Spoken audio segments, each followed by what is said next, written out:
Welcome, friends, to the How-To Heretic.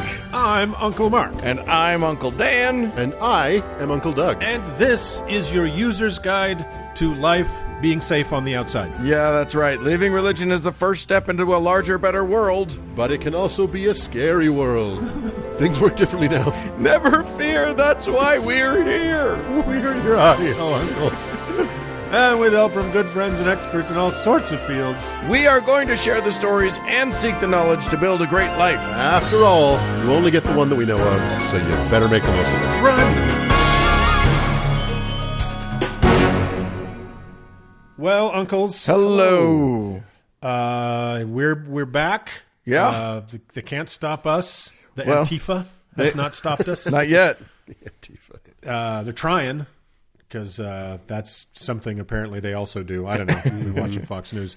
So despite all that, we got a show this week, and it's a pretty fun one. Yeah-ish. We're kind of all over the map with this one. I start us off not in a good place, and I definitely don't end in a good place. I'm going to talk about Trump's little Bible stunt the other day. Yeah. But then I am going to give us a little bit of a breath of fresh air and do an intro to Shinto, or, Uncle Doug? A Shintro. Okay. I don't know what Japanese for amuse-bouche is, but just imagine that. I'm sure it's a wonderful word. And then at the end of the show, we have an interview that is a little unconventional, and I think is kind of cool. So I'm not going to spoil it. It probably shouldn't even have happened. By right. Shouldn't have happened. Definitely I can't believe it happened. Yeah. We'll probably all be disappeared and dumped in the Great Salt Lake as a result, like everyone else. But it's a surprise, and it I think you're not seeing it coming. Let me put it that way. Yeah, and then most wonderful of all, gang, is this weekend, June the 13th. We are having, for those who don't know yet, we're having another Zoom meetup. Yay! It's going to be this upcoming Saturday, June 13th, at noon o'clock Mountain Standard Time. Yep. So wherever you are on this flat Earth, you're going to have to use your protractor to figure out what time it is for you. But we wanted to make it a little earlier for our European friends and people in other parts of the world, if they exist. So please join us. If you send us an email to howto@howtoheretic.com, make sure you put Zoom or Meetup in the title, and we will send out the link probably the day before, right? So we'll just hit send all on the Zoom meetings the day before on Friday sometime. Right. All right? So we want to see your beautiful faces. Let's get ready to have some fun, and that's it. Again, Uncle Doug won't be driving the car, so won't go into the ditch. More than half the people will be allowed to see the first half of the show this time. So please join us. We can't wait to see you. And with that, let's do a show. Let's do it. Yeehaw!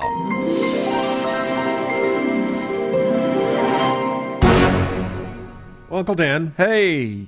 When I go out to the park, I like to take a book to read. You're a park-going fool is what you are.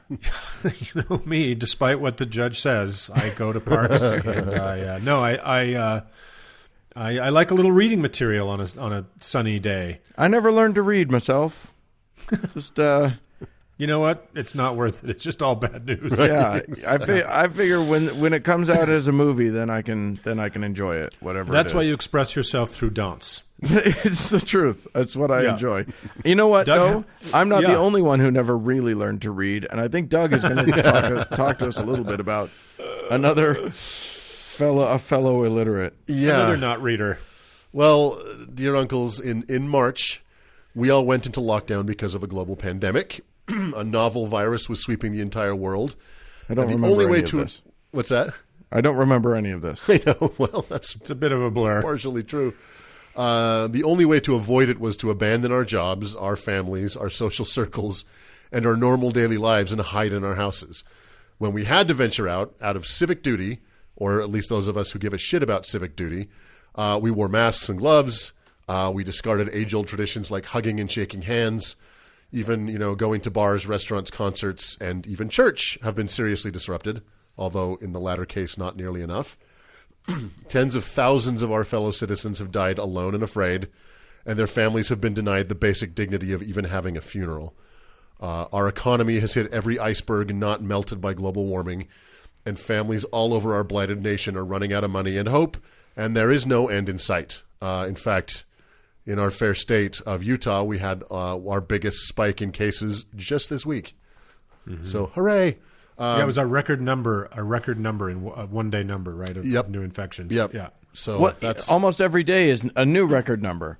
Yep. It's fun. We get to watch records being set every single day. It's great. Yeah, it's wonderful. Yeah. And yet, because this is either the worst timeline or because the alien running our collective simulation has fallen asleep on the evil meter, the global pandemic is not even the biggest news of the day.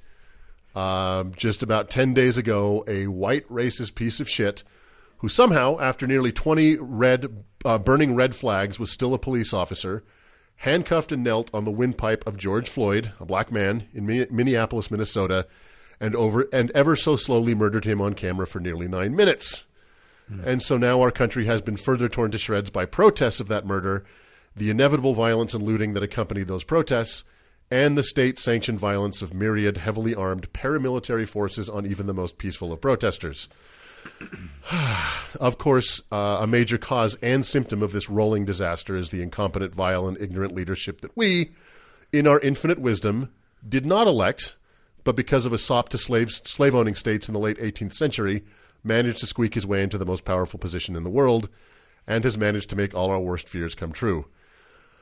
And he may very well get reelected. So many of our listeners do not live in our ever-diminishing United States of America, and I cannot imagine how disturbing and terrifying this all must look to them and the rest of the world. I have been a resident of this country my entire life, and I can barely make heads or tails of it. We never meant this to be a current events or political podcast, and we never meant this to be a dour or solemn podcast. We wanted this to be a place where people just finding their way out of religion could find community with those who had long ago made that transition, and we always meant this to be a fun and kind place for us to build that community. So in spite of the fire hose of terrible news spraying all over us from all directions like the rupturing of every sewer main in the world, we have endeavored to give you, dear listeners, a place to find refuge and provide you with 70 or 80 minutes of mediocre content to let your psyche catch its fucking breath. Yeah. But, of course, we've been overwhelmed with events and have been forced to speak to the unspeakable shit raining down on all of us, as Uncle Mark did in episode 131, where he broke down and cried like Nancy Kerrigan. But for the most part, we've tried in good faith, pardon that term, to mostly stay out of the politics of the day. And I was trying to do this over the past few days. Yeah, but sometimes. But I know. And I mean, because... Come on. It's just so overwhelming, and I kicked around a couple ideas for today's segment, but one image just kept flashing in my mind, and it was that of Donald Trump holding up a Bible in front of a church outside the White House. I know everyone's seen this image. It's so alarming in so many ways that I couldn't get my head away from it, and I finally gave in and decided we needed to talk about it. But the most alarming way, the biggest way that it was alarming for me was that it became so clear that he just didn't know how to hold a book. Oh, and we'll talk about that for sure. That was the strangest part of the thing.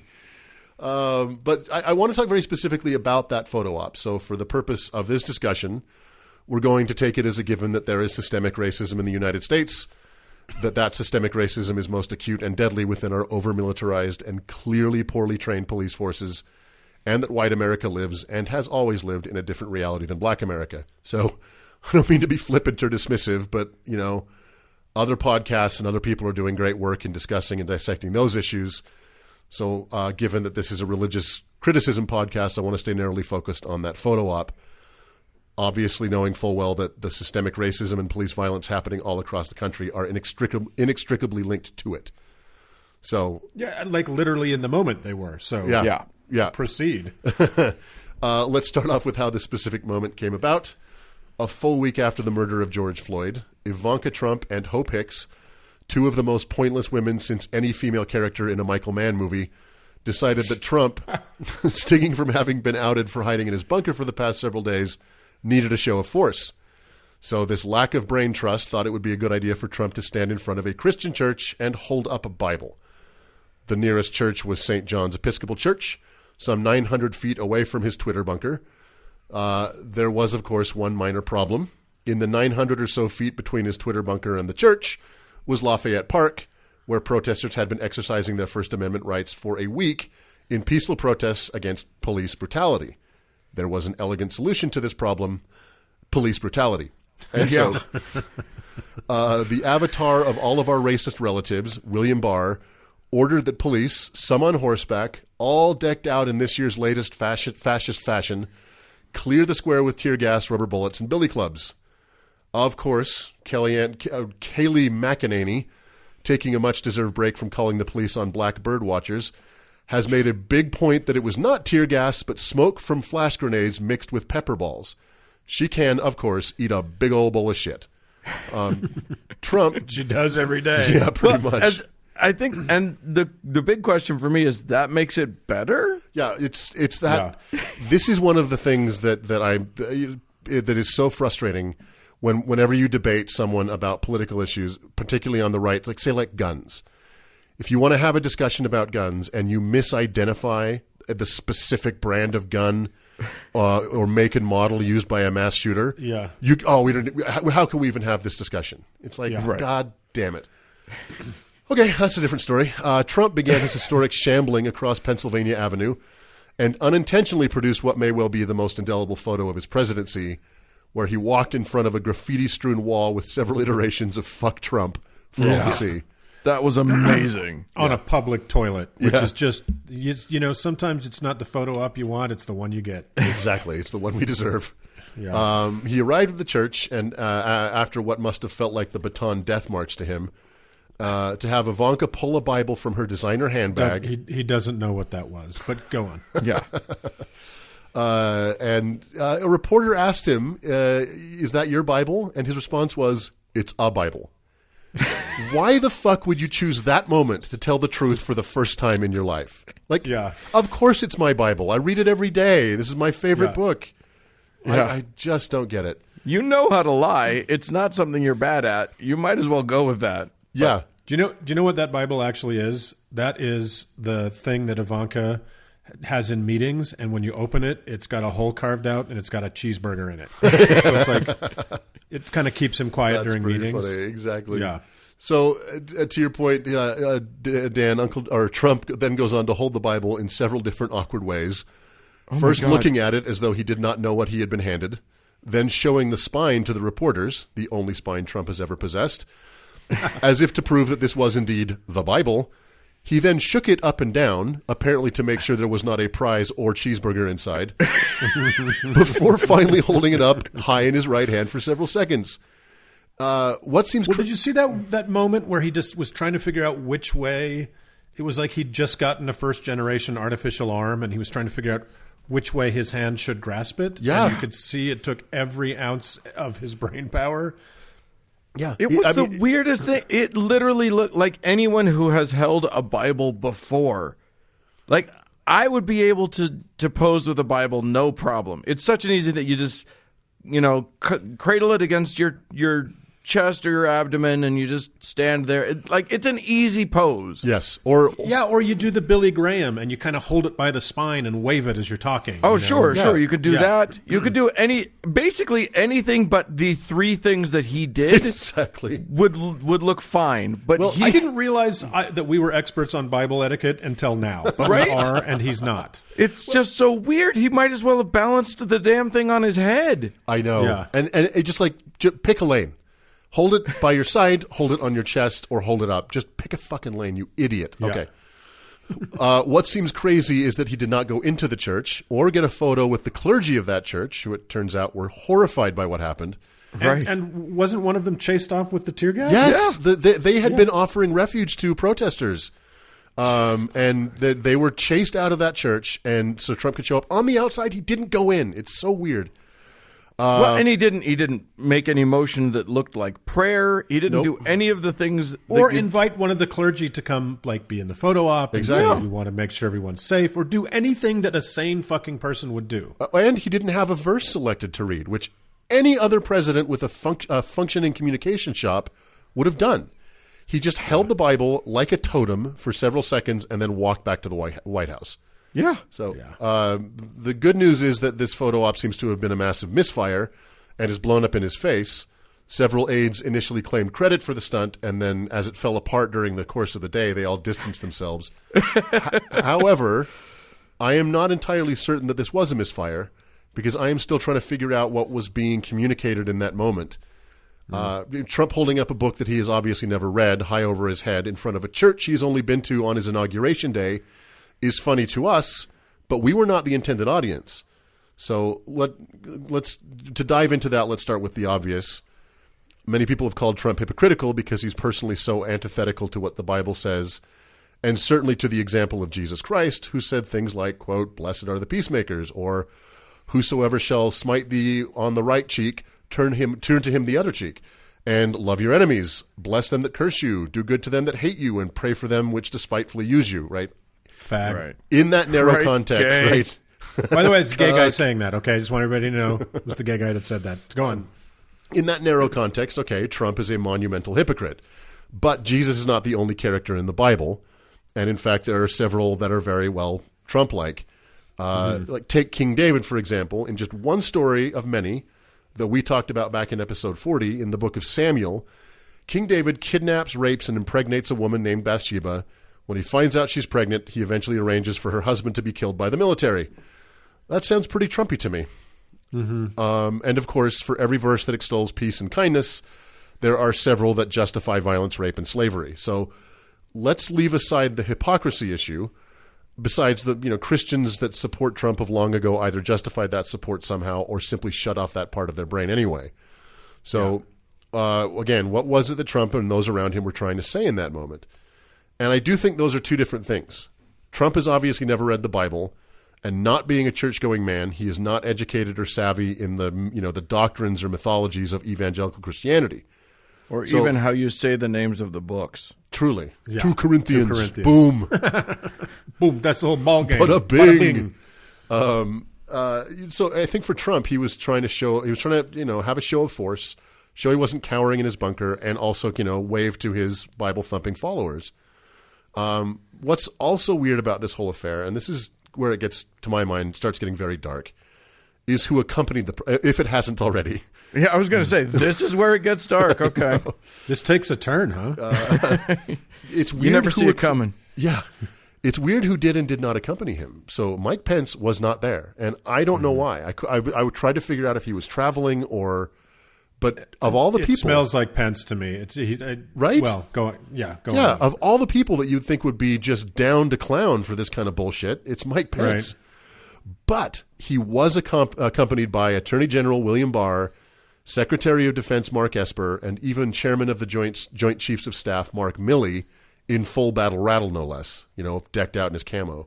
So the law and the military, which again, I don't believe is a coincidence, were accompanying him to this event. Right. So as I thought about what this was meant to communicate and who it was being communicated to, I kept thinking about a book that Chris Hedges wrote in 2007 called American Fascists, the Christian Right and the War on America. Now, before anyone asks me, I know that Hedges has said some problematic things about atheism and atheists, but I don't know if either of you ever read that book, but what he wrote 13 years ago about Christian fascism and what we're seeing today is in War is a Force That Gives Us Meaning? No, it's in Christian American Fascists. Oh, I didn't read that one. I read War is a Force. Yeah, and that's a good book. War is a Force That Gives Us Meaning is a great book about why not just America but humanity can't seem to get away from war, and we treat it almost like a civic religion. But in and Hedges is a pastor or minister of some kind, I forget. But he predicted that if fascists were to return to America, they wouldn't be in jackboots; they would be carrying they would be bearing crosses. Right. So I'm going to read some quotes from his book that really get to kind of this moment. So, quote: "The radical Christian right calls for exclusion, cruelty, and intolerance in the name of God. Its members do not commit evil for evil's sake; they commit evil to make a better world. To attain this better world, they believe, some must suffer and be silenced, and at the end of time, all those who oppose them must be destroyed. The worst suffering in human history has been carried out by those who preach such grand utopian visions, those who seek to implant by force their narrow, particular version of goodness. He goes on, some human beings, the message goes, are no longer human beings. They are types. This new exclusive community fosters rigidity, conformity, and intolerance. In this new binary world, segments of the human race are disqualified from moral and ethical consideration. And because fundamentalist followers live in a binary universe, they are incapable of seeing others as anything more than inverted reflections of themselves. If they seek to destroy non-believers to create a Christian America, then non-believers must be seeking to destroy them. This belief system negates the possibility of an ethical life. And I'll read one more small one, and this one really kind of gets to the nut. Blind adherence to an absolute leader, especially one who permits violence, hands followers a license to unleash hidden, prohibited lusts and passions usually kept locked within the human heart. It permits followers to kill in the name of God. And that is what I think fundamentally was being communicated by that photo op. Yeah, he was definitely communicating, like, look, he's openly calling for the military to go out in this. Right before he held up that Bible, he said, I will dispatch the military to states and take care of the problem if the governors won't. Yeah. Right. Yeah. The governors that he called, what did he call them? Dummies or something? Jerks? Yeah, something like that. While he's hiding in his bunker, that he's openly calling for military belligerence. Of course, he's covertly calling or semi-covertly calling for the meatheads and the sovereign citizens and all the yahoos with their guns to do, to rid him of this infernal priest, right? Yeah, right. And that's why I think it's fascinating that it doesn't seem like what he did had anything to do with anything that was actually in the Bible. No. Good or bad. No. It was No, he wasn't even referencing the book. He was Correct. it was just a dog whistle. a dog It was whistle. shibboleth. It was. Yes. He's using the Bible as its writers intended as a weapon. Yes. Right. Yeah, and when you color in the context that this stunt was taking place as uniformed but unidentified paramilitary forces were violently putting down nonviolent protests of racism and police brutality, the message becomes fucking terrifying. I believe Trump was signaling to his heavily armed, hyper-Christian base, particularly those in the police and also in unofficial militias, that the time has come. And that the U.S. legal system and the military have got their backs. And, if that was the case, then I don't know if this stunt was a misfire. I guess it remains to be seen if the message is picked up by those it was intended to. If it was meant, Doug, I think, to try to attract more voters from this broad nation to his cause, it's a misfire. Yeah, but I don't believe it was. If it was intended to activate irregulars to subvert democracy to keep him in power, I think it was as intended. And remember, Mike Pence isn't the only radical evangelical Christian in his midst. Yeah, Right. Pompeo and Barr are also kind of end times Christian radicals. So the most powerful people around. I don't know what Esper, his latest in 25 secretaries of defense, what his religious thing is, but he's surrounded by religious fanatics. Yeah, and even if he doesn't get what makes them tick, he knows that those people will vote for him. So he'll hold up whatever they hand him. exactly. And I think please go. I think, Doug, that I don't share your optimism that Trump thinks that clearly. I didn't mean to say that he did. I hear you. I think that there are people around him that may want that message to get out. But Fully agree. But Trump himself cares about Trump. Right. And that's literally the only thing I've ever seen him conclusively care about. And the only thing I would quibble with in that is that if the message was explained to him that, sir, hold this book up, and he said, why? And they said, well, it's gonna help perpetuate violence. Yeah, he would have held it higher. Yeah. He doesn't care. If they handed him a fucking beach ball, he would have held it up. If they told him that would get him solidify his base. I honestly think that it was. I don't go as dark as you do, Doug. To me, there are plenty of other reasons why, like, dopey Americans are putting on Hawaiian shirts and yelling boogaloo, and I don't think that Trump holding a Bible is one of them. To me, I think that Trump holding a Bible was literally my best guess, and all we're doing here is best guesses. Yeah. None of us have any secret insight. And QAnon has stopped taking my phone calls, so I don't know really what's going on. Well, why does he need to take your phone calls when he's listening to them anyway? Right, exactly. Because he then went on to he and Melania went to a Catholic shrine and did the creepiest photo ops there. Which is saying again something. Alone, just the two of them, And the Archbishop of Washington was like, "What the fuck?" Yeah, but literally, it's another one of in the long line of videos where he tries to take her hand. If you watch the video, it's so creepy. They're in front of a giant statue of Pope John Paul II. It's actually life size. He was 12 feet tall. He was a 15-foot tall man. And Second tallest pope. Donald goes to after Pope Longshanks III. After Pope Dunkanator. Pope the Stilt Chamberlain. Pope Meta World Peace. Trump goes to take Melania's hand, and there are lots of videos where she swats his hand away. This one, she just jerks like her arm's having a bit of a seizure, but he's holding on tight enough that like forcing her to. It's creepy and crazy and whatever, but I think he's just trying to. It's the clumsiest thing in the world, but I honestly think all he's trying to do is reach out to his his religious voters. I don't disagree. Are turning their back on him. I think you're both right. I think his Stephen Miller and the shitbags around him have peppered his language with shibboleths to the QAnon people, right? To keep them excited, like 17 Democrats and 17 is important to them, and all these stupid fucking fringe garbage things. So I don't put it past them to do anything to try to foment unrest and chaos, because I think he sees that as his only way to retain power. And I think the context matters so much here, because he didn't do this 6 months ago. He didn't do this after a mass shooting somewhere. He literally has been extolling governors to crack down on their populations. He's bringing prison guards into Washington D.C.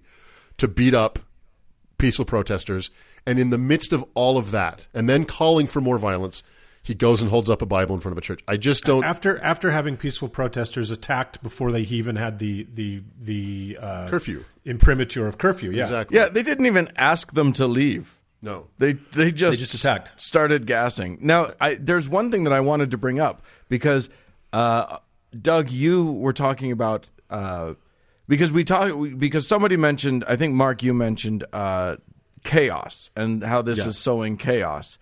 And Doug, you were talking about all of the different advisors that sort of did and didn't take credit for this. There's one advisor that you haven't mentioned that's in Trump's inner circle that he made a phone call to immediately preceding this event that I think might American be the answer. American President Vladimir Putin? Correct. I think that maybe this is literally just a chaos moment from a really savvy ex-KGB agent to try as a psyop against the United States of America. Here's the thing. I don't know which of all of these options is the better one.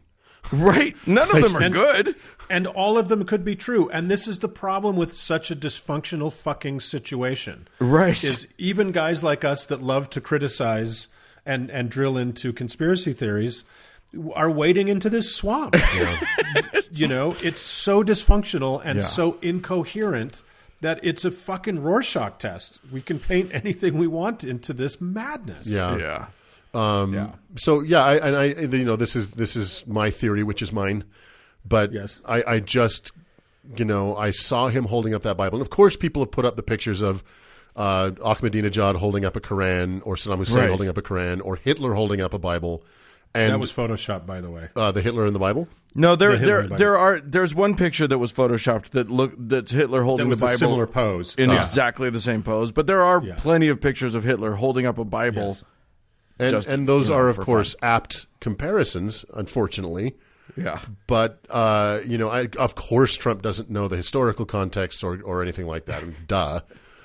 But would anyone listening to my voice believe that he wouldn't encourage militia violence if it were to keep him in the White House and out of prison? I don't think so for a second. Yeah, I mean, right. I agree. I agree. Or maybe the simplest answer is he thought there was a cheeseburger in it. Wait, Or at least someone told him there would be. he was so disappointed. Yeah, so disappointed. So, I don't want to. Let me just end with this. Look, this can be fixed. We need to vote this motherfucker out. There's a lot more to do than just that, but fuck, we need to start with that. Yeah. And remember, for people who are like, well, what's the difference between the candidate A and candidate B? You don't even think about Trump so much. Think about all the people that made that moment happen.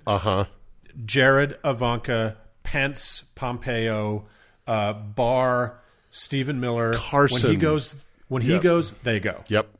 If you can't think about anything else, think about the whole fucking rogues gallery of monsters and slobberers that surround this piece of shit. So that's an endorsement. Yeah. So with that, why don't we get out of this hole I've dug? Yeah, let's run from the not tear gas. Yeah, exactly. Okay, moving on.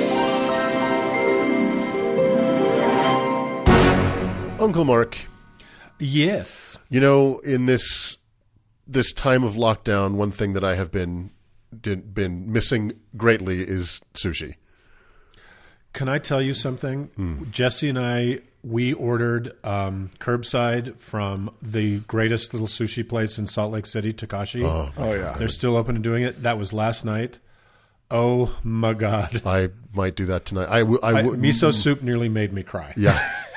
Yeah. It did. I miss I it hear so you. much. The mussel shooters, the quail egg at Takashi are the food. If I had to live on a desert island and only eat one thing, it would be those. I don't know how well the quail eggs will do in curbside, but boy, what a treat! And it's so beautiful for them to be open. And, and since we're missing out on that, perhaps Uncle Dan can bring us some wisdom and love from the land of the rising sun to quell us. Some flavor. Yeah. To quail us. Look. To quail us. To quail us. That's right.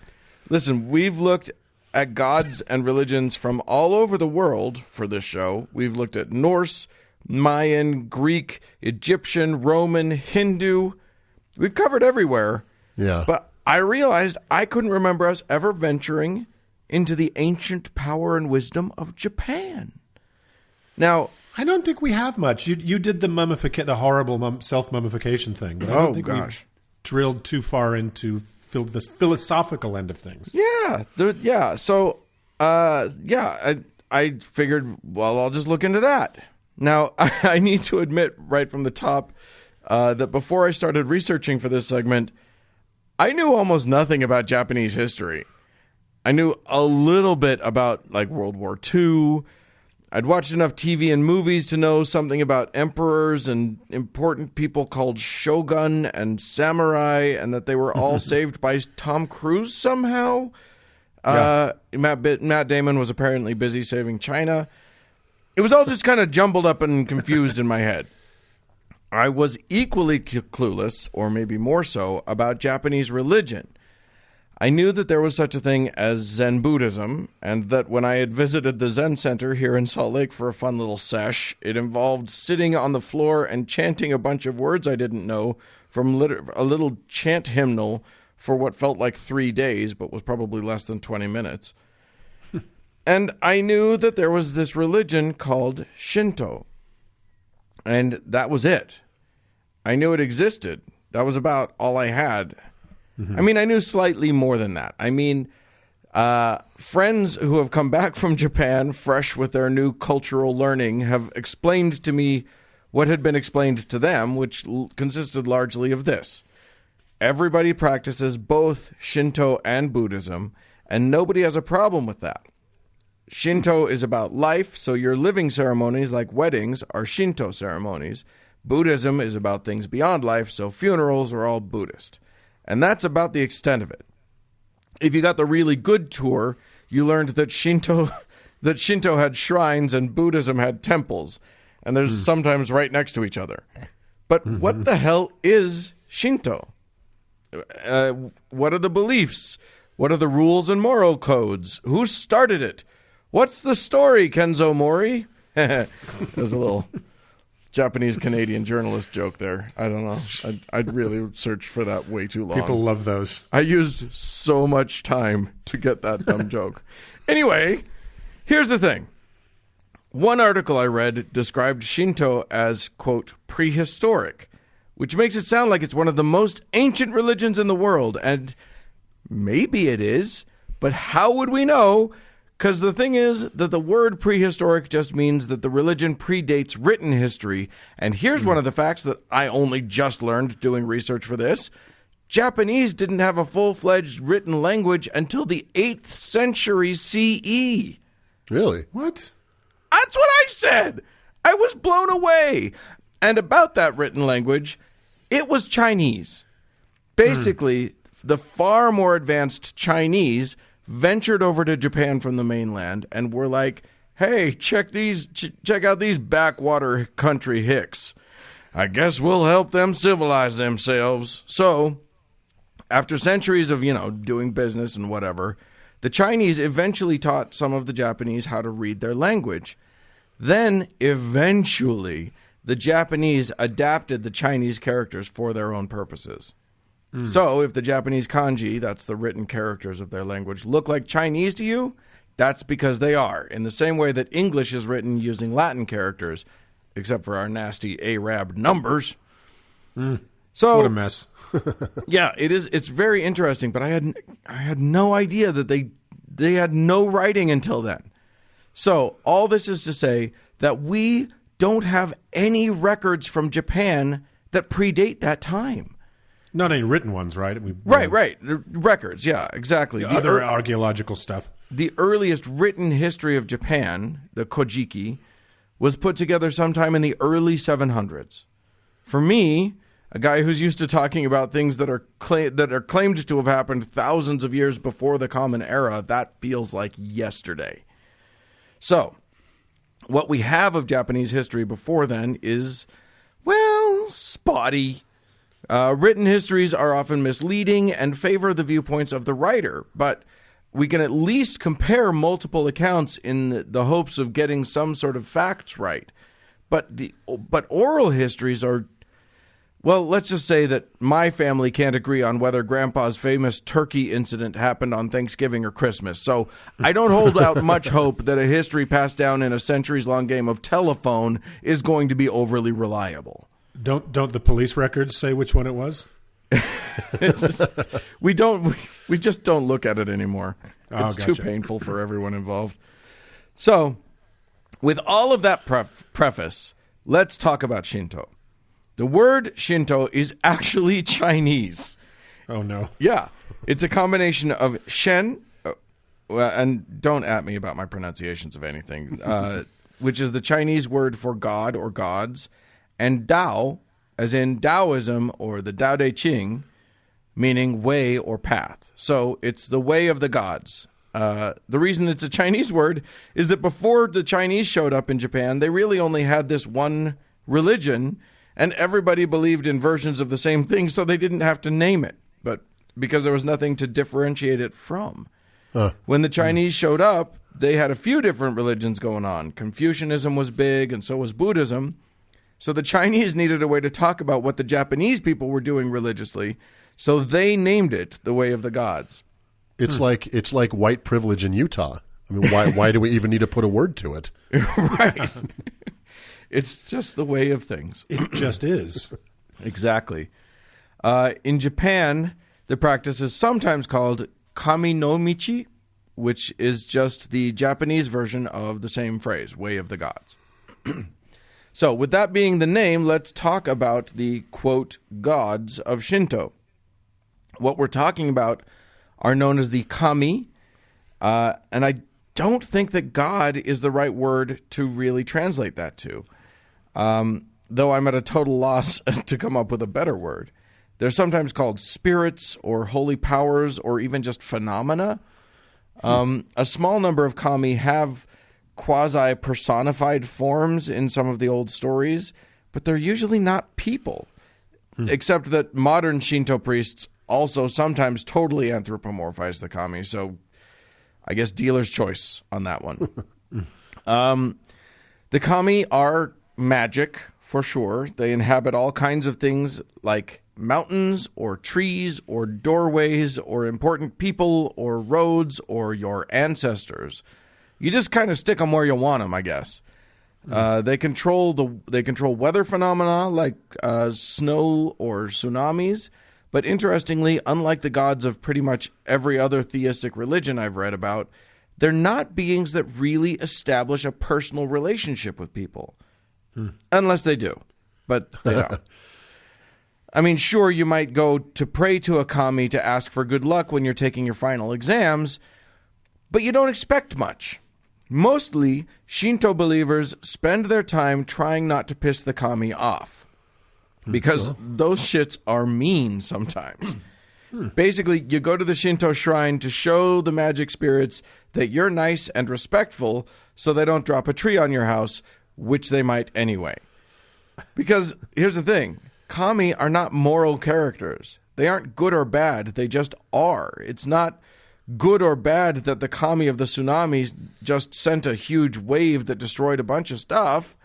That's just what the kami does. That's that kami.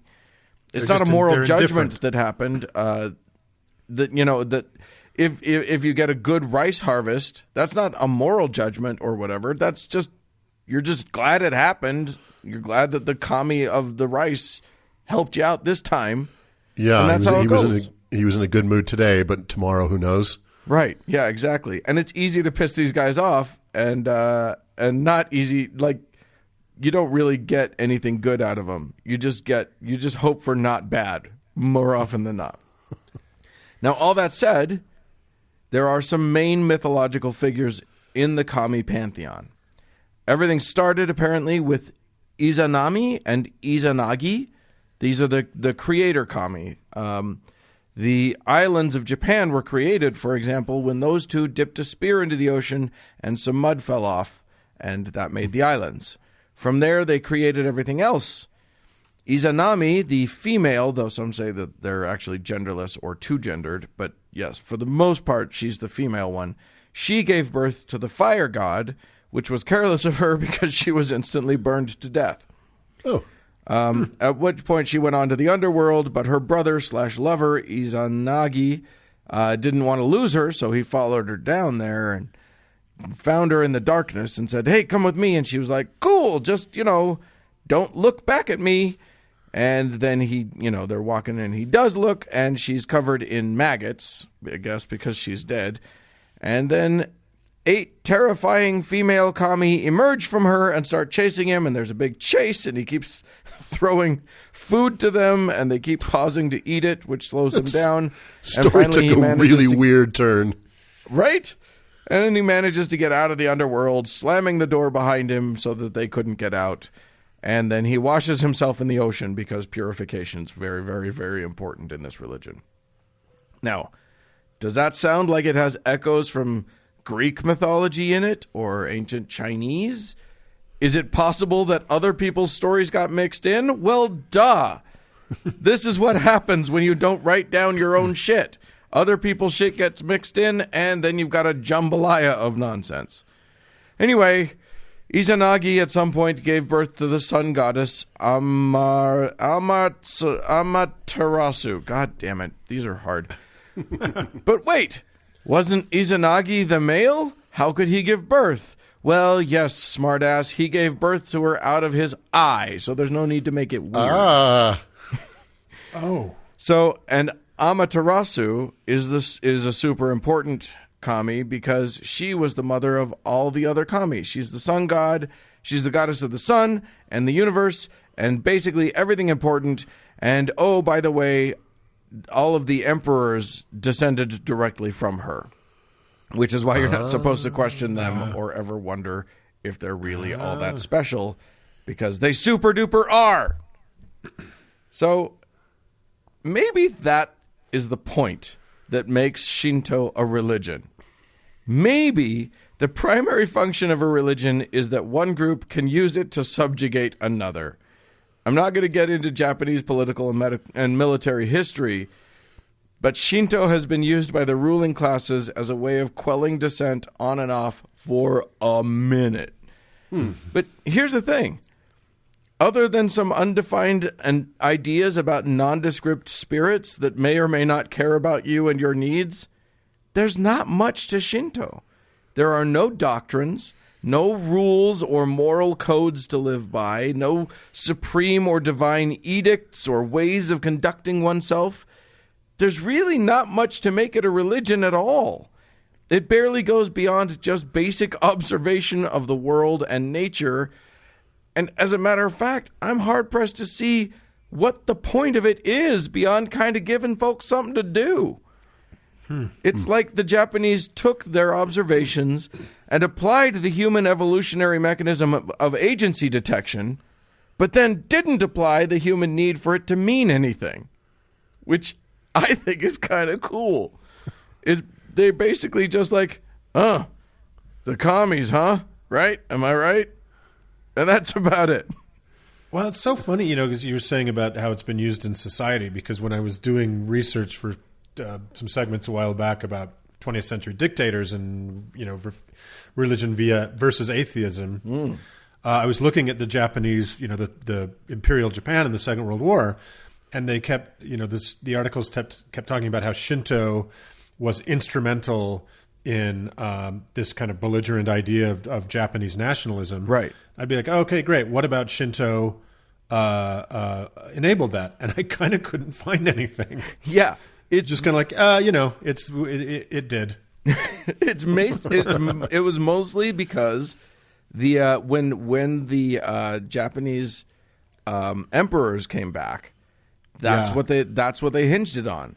That's where they claim their divine right. We are descended from this sun goddess, and therefore we deserve this. This is ours, or whatever. Are you saying that worshiping another human being as potentially divine could have bad outcomes? It can if it's not me. Right. If you worship other, not like everybody else is bullshitting. I'm actually divine, so it's fine to worship Uncle Dan, not everybody else though.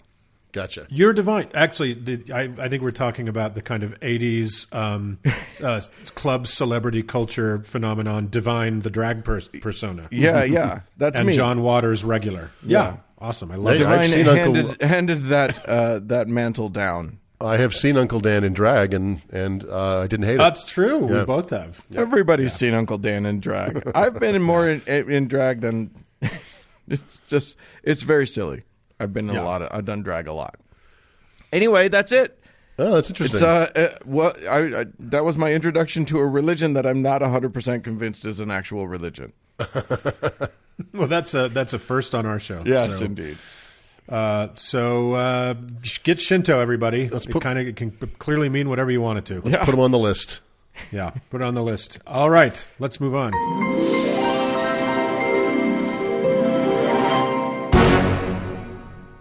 Fair uncles. We have some folks to thank because they were generous and kind and loving and decided to give us to join the ranks who have started to give us a little bit of money per episode so that we don't all flush our own heads down the toilet. Mm-hmm. And so we owe some thanks to these people. Thanks so much to Darwin's Revolver, to Richard, to Moist Titivolus. Thank you so much. Okay. I had that once. And let's see. I don't know who's up. I think it's. I'm going to say it's Uncle Doug who's up to give a saint to Zilch. Zilch. Okay. Zilch, your patron saint, is Saint Saturnella the Generous of Jaffina, Sri Lanka, and I am looking at a map right now. Saint Saturnella is the patron saint of all non-essential oils, ineffective sound baffling, and that terrible feeling when you realize you didn't turn off the Zoom call before calling all your coworkers idiots. That happened to someone I might know. That is a busy saint these days. I apologized for that, you guys. Come on. That is a busy saint these days. Right? All right. But we're not done yet. Because Well, Dan, wait, just if I may. Oh, you may. Another saint just slid in under the wire. Uh-oh. Yeah, I was just looking at our emails, as we say in Utah, and another saint slid under the wire. Who's that? This is for Gordon and Katie. Oh, okay. So shall I bestow a saint upon Yeah, them? please do. Okay, good. I'm glad we caught them in time. So, Saint Gordon and Katie, you obviously, those are solid names. Gordon's a solid Canadian name. I don't know if you guys are in Canada. But you require Saint Roderick the Petite of La Mancha. And that is the patron saint of rutabagas, marriages of inconvenience, and the Bay City Rollers management team. So there you go. Very critical saint. Oh. Critical saint. Very good stuff. Excellent. Yeah. And I must bestow upon Robert a heaven. Yes. For he has earned himself eternal glory. So, Robert, you've heard the phrase heaven on earth, right? Well, buddy, after your death, you'll be the only guy who really understands it. That's because after you die, like Dracula, the Highlander, or the 3 Nephites before you, you will be sent back here to Earth to walk this beautiful planet for eternity. Oh, boy. Here's the thing, though. You won't have to worry about food or water because you're an eternal being now. You have no physical needs. You'll never suffer an injury or wheeze your way through an illness or allergy again. You'll never be tired or need a break from strenuous activity. You can't drown or break a bone. You, my friend, are indestructible. Not only that, but you'll also be perfected psychologically and emotionally. You've reached nirvana, baby. There's no suffering or anxiety. It's all peace and love for you all the time. Isn't that great? So, there you'll be, walking among the sad, dejected, freaked out, pain-stricken beings just like you once were. They'll scream at each other, they'll cry, they'll attack and cajole each other, and you'll observe with the patience and loving detachment of the Buddha. Nothing can harsh your buzz. Of course, you'll also see them at their best, their most loving and happy moments, and because you used to be one of them, you can join in these joys and participate in their celebrations. You're free to have deep, amazing relationships with them. Sex, marriage, whatever you like. Of course, they'll eventually age and die, and you never will, which will confuse and sometimes actually genuinely destroy some of them. But you'll be fine. You'll watch as history unfolds. You'll see their wars and their reconciliations. You'll shake your head knowingly as they continually sit down on their own balls, never seeming to learn the lessons from the past. You can try things if you want. Meddle! The other gods always have. Try to teach them the error of their ways. Tell them how to love each other. Give them better guidelines than they've ever had before. A bunch of them will believe you and follow you. Of course, they'll just fuck it up in some way or another because that's what we silly mortals do, and you'll get to watch as we turn your message of beauty and light into a damned good reason to kill each other. And who knows? Maybe that's exactly what will happen. Maybe we'll all kill each other. Maybe we'll wreck the environment beyond redemption or nuke the shit out of the world and everybody will die of radiation poisoning, or maybe a new virus will emerge and finally do away with humanity forever. However, after humanity dies away, as it certainly must at some point, you'll be there to see it, and then you'll get to explore an Earth without us. See what happens when nature takes back all the cities and roadways. That'll be interesting, right? And then, well, I guess eventually the sun will go nova and the Earth will be obliterated. That'll be weird. You'll be fine, of course, but there won't be a planet for you anymore. So, sorry about that. I guess you'll just float out there, alone with your thoughts in space. A planet unto yourself. Hey! Wow, you'll be a planet! Cool! A living, sentient planet, floating peacefully forever in the void of eternal space. Enjoy.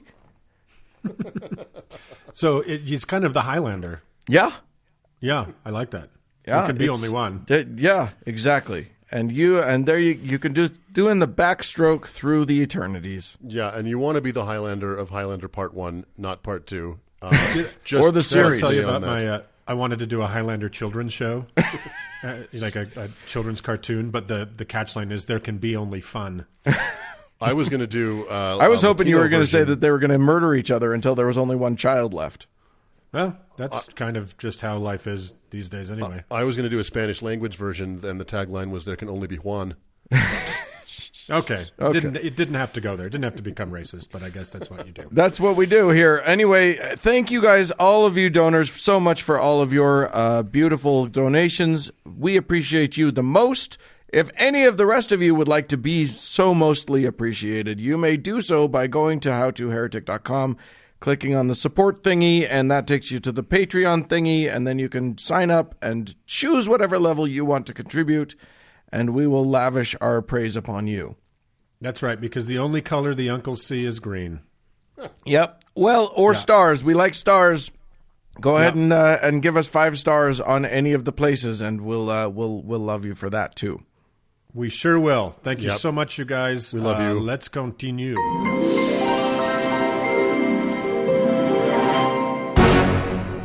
Uncle Doug, Uncle Mark. we have a very special couple guests on the show today who are also listeners, which is extremely cool, which is a bit of a pickle for them because our guests today are not supposed to be listening to us at all. What? And special guests, can you tell us why you aren't supposed to be listening to our show? Well, you see, we are missionaries for the Church of Jesus Christ of Latter-day Saints. That's right. My favorite name, we're Mormon missionaries. Yeah, we have current Mormon missionaries on the show, you guys. Yeah, we are behind the wire. We are inside the wire, and the fact that there are missionaries out in the field listening to our show gives me life. So we've got Elder A and Elder B here, and they are in an undisclosed location, toiling in the fields that are white. And via methods that we won't ask them to disclose here on access on the show, they have access to the devil's internet. And I want to credit our friend Bryce Blankenagel for connecting us to Elder A and B versus his Glass Box podcast. I heard you guys on there the other day, and it blew my mind. And we're so happy to have you on the How to Heretic. So, guys, when Elder A, I certainly heard you talking about this. You lost your faith on your mission. And before you tell us how, can you tell us what sort of Mormon and what sort of missionary you were before that? I mean, I definitely wasn't the best. Before my mission, you could say I was kind of one of those kids who was kind of believing because, parents are like, go to church every week, go to Mutual, get your Eagle Scout type thing. Yeah. And then I guess I kind of had a testimony just because that's all I really knew. So you did all that stuff. You were an Eagle yeah. Scout. You went to seminary and all that stuff. Yep, graduated seminary, all that, all the. And I guess I kind of had a testimony, or else I wouldn't have left at all, Right. But the MTC is really kind of where I guess my testimony grew. I mean, they put you in a place and have you listen to church doctrine for 9 hours a day and try teaching it and telling you the whole time that you're feeling the Spirit, you're gonna eventually, quote unquote, feel that Spirit, or want to feel it so much you'll trick yourself into feeling the Spirit. Sure, you're oversaturated. You're overstimulated with nothing but affirming information. Well, and then Definitely. I think for Elder A and B, I think you could affirm this. There's almost like a competition in the MTC, right? Like, Oh yeah, everybody's trying to kind of out. who has the most spiritual story? Yes, everybody's trying to out testimony each other, and it's you wake up, you start praying, Oh yeah. you go to classes for 9 hours a day, you pray before breakfast, you pray before lunch, you pray before dinner, you pray like 15 other times, and if you come out of that without having some kind of a testimony, everyone around you's like, what happened? What's wrong with this person? Yep. Yeah. So you went out into the mission field and you basically had cobbled together some kind of testimony, and you'd convinced yourself you could make it work. Is that what I'm hearing? Yeah, basically, I got to the mission field really excited, ready to work. I'm going to go preach baptize, harvest the field, all that good stuff. Yeah. And then what happens? Something changed. Yeah. Well, I mean, I guess it kind of was a gradual change, then a sudden change. It was like a slope to the cliff, because Yeah.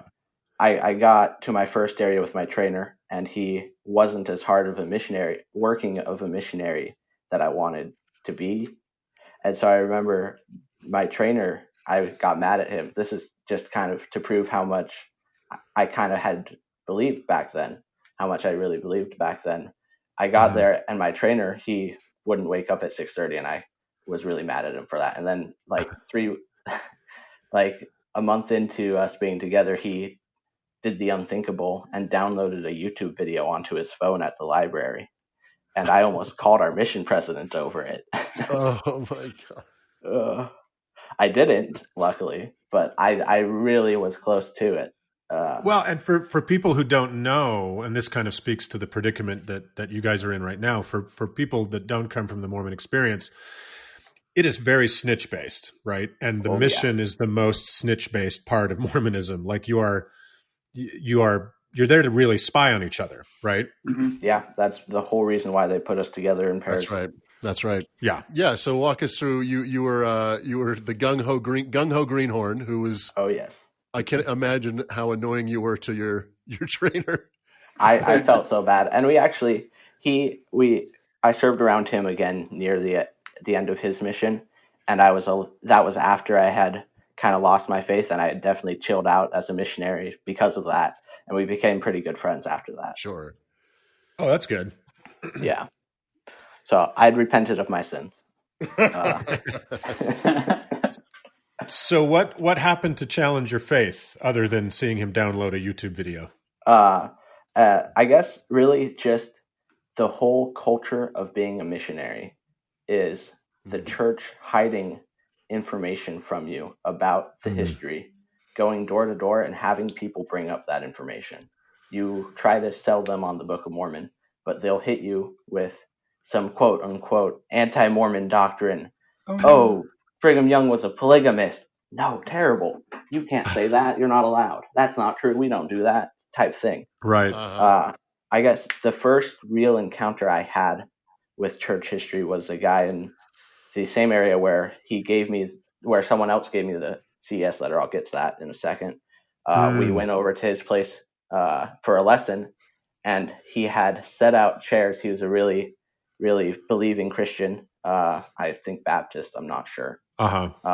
He'd set out like pamphlets, and inside those pamphlets, it had different church teachings like the Adam God theory, and then the blood atonement and stuff like that. And we saw that, and we basically just ran, me and my companion.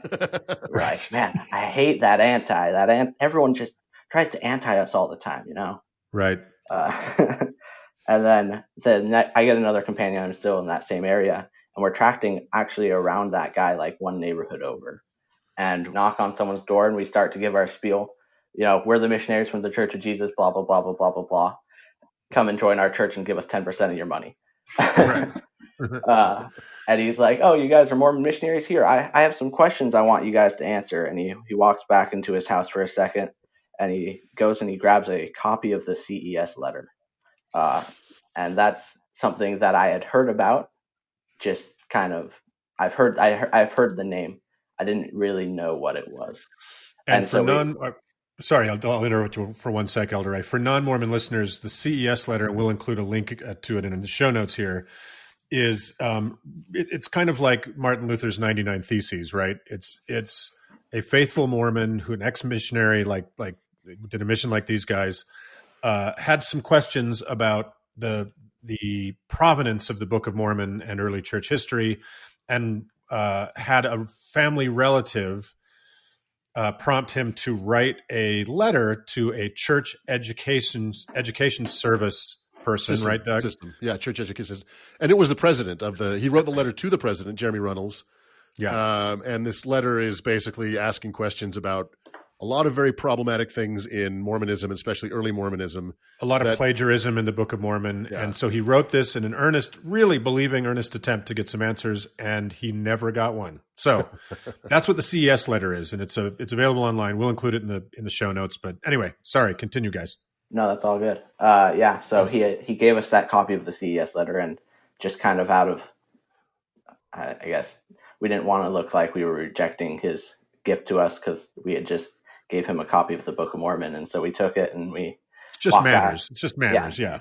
And we put it in our bag and we finished tracking the street, and we get back to the apartment and we open it up and we see really kind of what it is, and I'm really intrigued. Like, I kind of want to read this. What's so bad about it, you know? And my companion's just like, throw it away. We don't need that. Throw it away. And so I threw it away. And then he goes to study, and I go and grab it and I pick it back up. And I read it. Ooh. And that was kind of where I really started to lose my faith a lot. I remember reading through that, and because it really drops a lot of bombshells. It's blunt and to the point and talks so much about church history and uses the church to do it. Right. That was kind of like the key point. That I read through the CES letter, and the way it just put the different things that I had heard into perspective and used the church's own sources and links against it. Kind of right. So it's very hard to tar it as anti, which is just a term Mormons use for anything that is not absolutely orthodox information. Yeah. And so it's like, these things are literally on my phone in the Gospel Library app. Like, that's kind of crazy. That next day after I had read through that and I was still trying to process it, I remember being such a weird day because I just was so out of it mentally. My whole world had kind of collapsed. And I just remember that feeling. I can't even describe it. I just had such a sunken feeling to me that whole day. Like, what am I going to do? You know? And so you read it all in one night, and then the next day you just had to go about missionary business as usual. Yep, basically.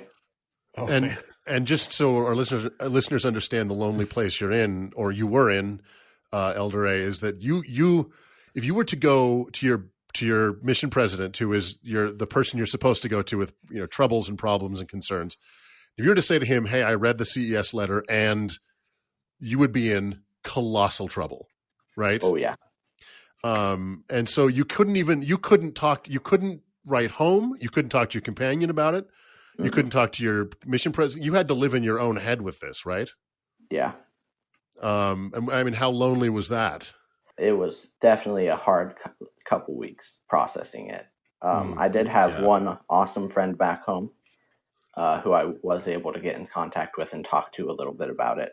And he was the person who sent me a device that I was able to access the internet with later. So that was nice of him. Interesting. He definitely has helped my faith transition a lot because of that. Awesome. Awesome. And so, I read through that. I went about kind of being a normal missionary for the next few weeks. And then I got that device, and I started to research on my own a little bit more in depth of the things that the CES letter claims. Right. And I'll interrupt you one other second. So again, we have a lot of non-Mormon listeners who may not understand what a blackout you guys live in, right? Oh, yeah. You don't have access to the internet. You don't have access to email for the most part, right? You are not supposed to do anything but be a missionary, not read newspapers, not watch television or movies, et cetera, et cetera. Is that correct? Nothing. Yes. It's to the point where, like, we have phones because, I mean, we live in a modern world and we need to have a device to contact people with, but they're locked down so much that you can't even access a video that your family sends you through Google Hangouts. Right. Wow. For your friend to send you this device completely opened the universe to you. Oh, yeah. It was nice. I got to watch movies. Ooh. Valid. Started developing a quote-unquote sleep disorder. Because you were up till 5 a.m. watching movies and reading shit. The only free time, that and baths. Right. I love what you said on the other podcast about how you're going to have to feign surprise when you watch Avengers Endgame. Yeah, that was the first movie I watched. My friend had bought it on Amazon, and so he That's let me hilarious. use his login and watch it. That must have blown your mind after being in the media desert for however long. It was amazing. So, and Elder B, we want to kind of get to, your story and then how the two of you found each other, which is, to my mind, the most remarkable part of this story.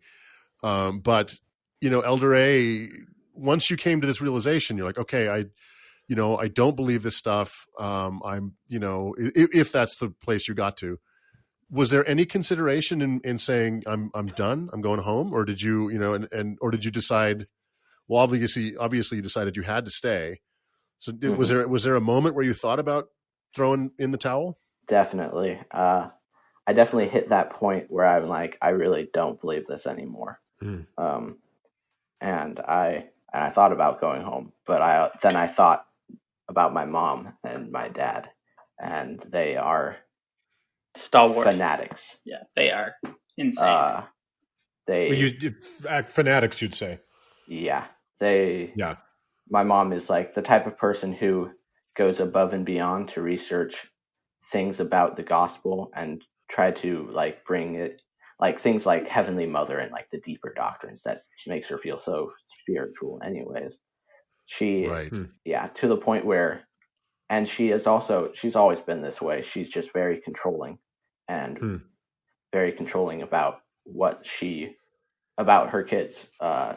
She's told us, me and my siblings on multiple occasions, you're mine until you're 26 or married. Oh my God. Wow. Because that's when we're off of her health insurance, she says. Jesus.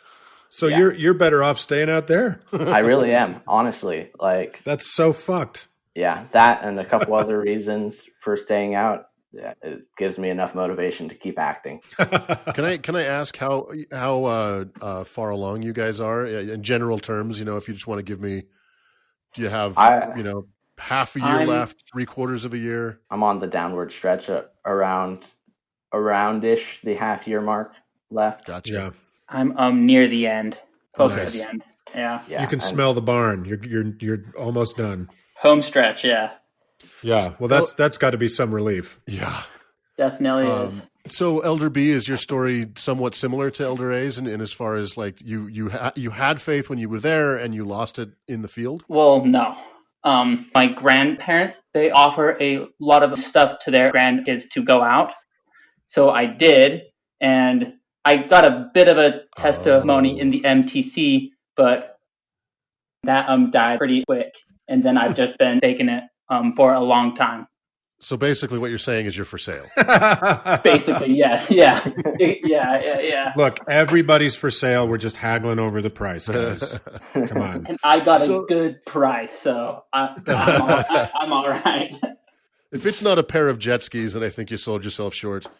So you guys got crazy. You guys came to this this faith crisis separately. But is that correct? But somehow you ended up together. Mm-hmm. Yeah. That is crazy. The odds. So either that is crazy long odds, or there are more missionaries like you than you think. Well, that's the thing is not only did you end up together, but I would assume that there are many missionaries who've lost their faith and even that are companions, but just can't ever say it, right? Like the danger of exposing yourself. Terrifying, right? Terrifying, yeah. Yeah, we kind of talked about this a little bit on the Glassbox podcast. But that's something that I had kind of learned how to subtly do with some of my past companions, just to kind of judge where they're at.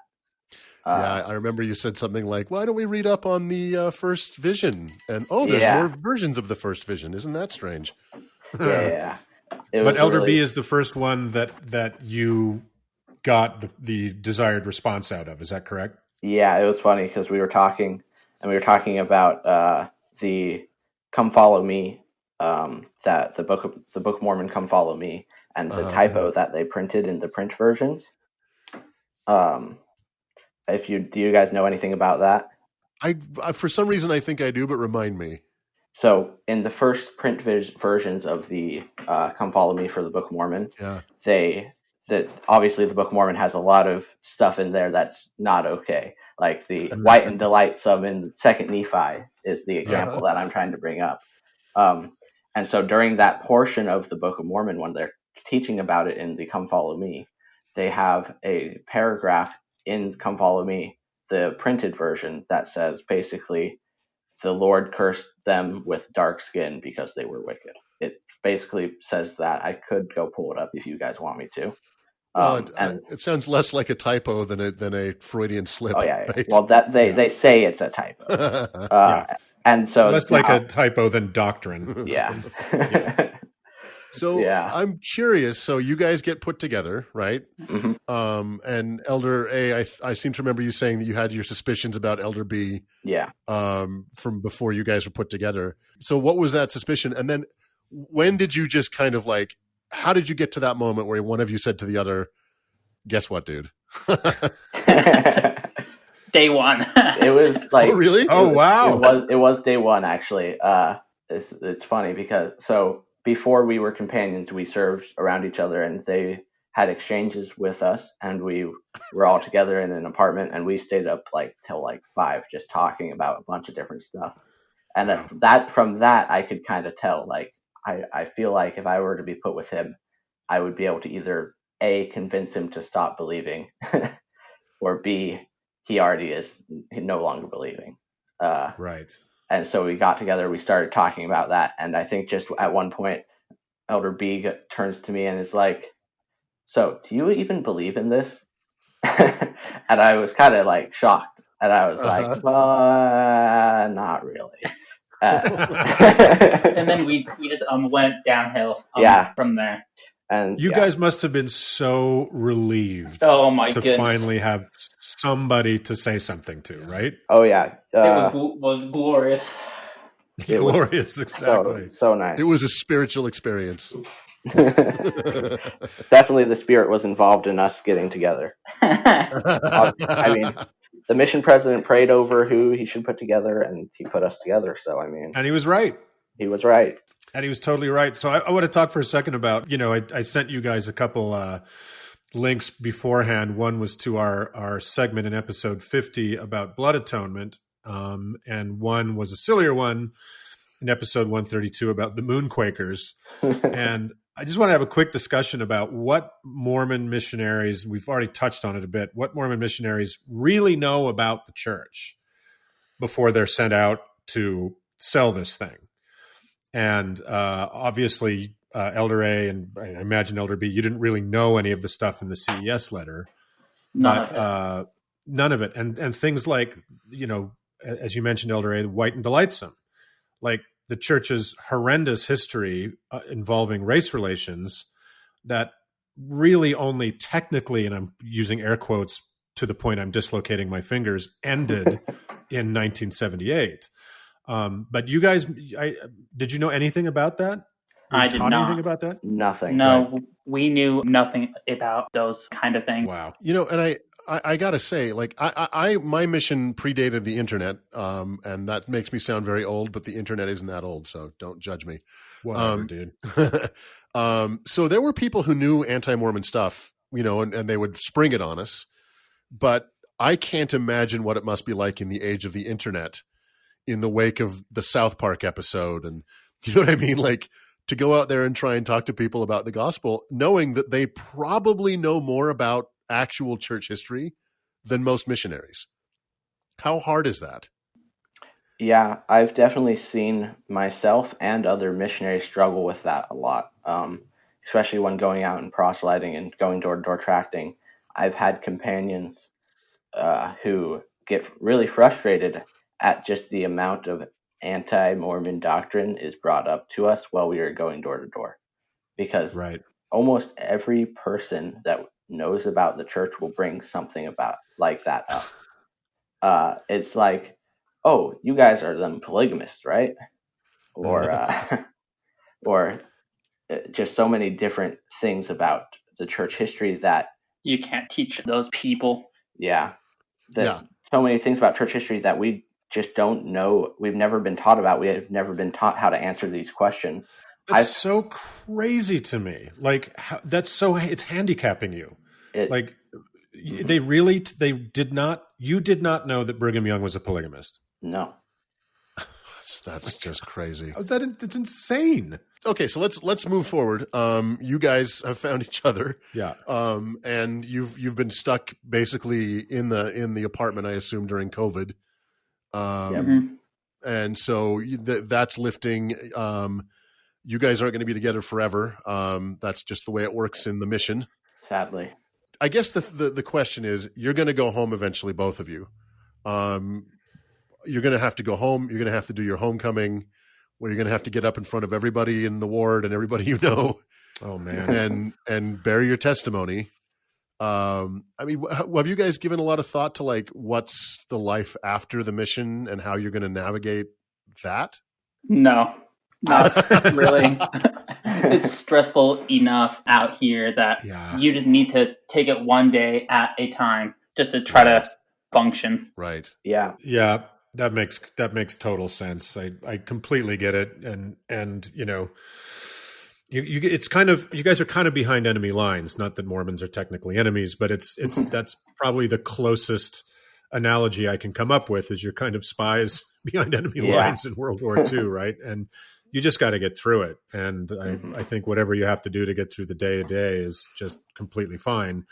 One thing I did want to ask you guys too is, I have it on pretty good authority that you are not the only active missionaries who are listening to this show. Definitely not. And I would like to ask you guys what you would say to anybody else who might be listening, who's maybe not as lucky as you two have been to find each other, right? Like, what would you say to those people to help them get through? Well, I mean, if they're in my position and stuck where they have to stay out and finish, like I kind of am, I would definitely just advise them to, I mean, that's a tricky question. There's so many different things. It just depends on your companion, really. Sure. I think really just try to match the level of obedience that your companion has. Because if your companion is someone who just doesn't care very much and still believes, you can still have a lot of fun with that companion. But if you have a companion who is super go obedient, you just kind of gotta just get through it. You just gotta do it, and you can try to soften them up a little bit, but from my experience, you just kind of gotta put your head down and get through that couple transfers with that crappy companion. Right. And you had mentioned that you had a friend who sent you a device, which kind of gave you the window to the world that made your life out there better and saner. Would you recommend active missionaries reaching out to that friend of theirs out there? I would venture a lot of them have that friend. Yeah. And seeing if they can hook them up. Definitely. It just depends on if you want to do that. Yeah. I think if you feel like you can hide it well enough, because that's really what it's all about. It's about not getting caught and being able to finish out your mission for whatever reason you have to finish it. Because doing something like that is risky, because if you do get caught, you'll get sent home for it. Right. And again, for non-Mormon listeners, the familial and societal pressure that is on these guys and girls to go out, to serve with honor, to return with honor, and, you know, to make the whole community proud is intense. Fair. And a lot of times,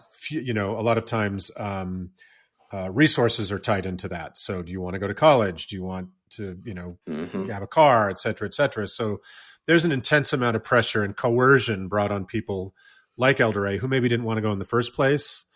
So people have a lot of reasons for staying out and sticking with it, even if it's not really working for them. Yeah. But there's also the other side of the coin, I guess, where having someone send you out a device isn't your only option. If you do want to have access to the outside world, as we've already kind of talked about this over Twitter.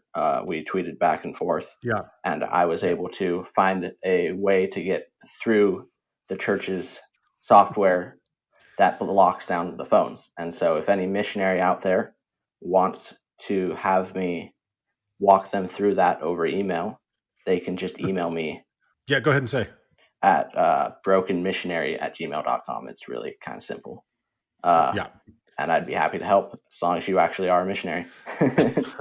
Yeah, and that's not the first time I've heard that happening, that their missionaries are cracking their devices to get past the firewall. So, well, guys, this has been great. I really hope you take care, not only because you're kind of living behind enemy lines, but because of this stupid pandemic. And you're not home where you should be in quarantine, but out in some shitty apartment somewhere. So please take care and be safe. Thank you. Yeah, and I went through what you guys are going through. I was home. I was in an apartment. You know what I mean? Like I kind of had some space. Yeah. I could talk to people. I could read books. I could go, watch TV or whatever. So I just got to say I'm very, very impressed, you guys. I can't imagine the psychological and emotional stress you must be under, having to not just maintain your secret, but to also have to put on an act. Yeah. In order to maintain that secret. And I just, I wish you guys all the best, and just know that, it gets better. Yeah. You'll be home. You'll be home one day and you'll be able to do what you need to do. But, just hang in there, guys. And Elder A, you'll be 26 someday. So it'll be clear sailing after that. So hey, you never know. You never know. Well, guys, thanks so much. Please take care, and we'll talk to you another time. All right. All right. Talk to you then. Bye.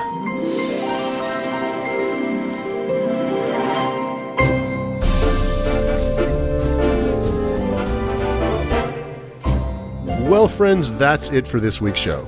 Hey, we'd love to hear from you. If you're a Mormon missionary who wants to totally screw things up for yourself by appearing on our show, send us an email at howto@howtoheretic.com. You don't have to be a missionary. You could be a mission president. You could be a prophet. Yeah. Or something An like apostle. that. Send us an email. Or if you've just registered the domain name cheeseburgerbible.com, why don't you give us a call, and we'll negotiate a price for it at 903-8802. Which is 903-884-6986. I'm also on Twitter. We can haggle there.